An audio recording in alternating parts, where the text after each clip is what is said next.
उत्साह हुसैना वेख लै असी बदली बैठे भेस। उत्साह हुसैना वेख लै असी बदली बैठे भेस।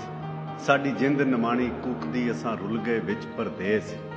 साडा हरदम जी कुरलामदा साडी नीर वगावे अख। असां जिउंदी जाने मर गए साडा माधो होया वख। सानू सप समय दा डंगदा सानू पल पर चढ़दा जहर। साडे अंदर बेले खौफ दे साडे जंगल बन गए शहर। असी शौ गमां विच डुबदे साडी रुड़ गई नौ पतवार। साडे बोलण ते पाबंदियां साडे सिर लटके तलवार। असां नैणा दे खूह गेड़ के कीती वत्तर दिल दी भौं।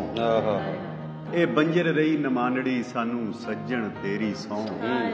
असां उत्तों शांत जापदे साडे अंदर लगी जंग। सानू चुप चपीता वेख के पे आखण लोग मलंग। असां खुबे गम दे खोबड़े साडे लम्हे हो गए केस। पा ताने बाणे सोचदे असां बुणदे रहिंदे खेस।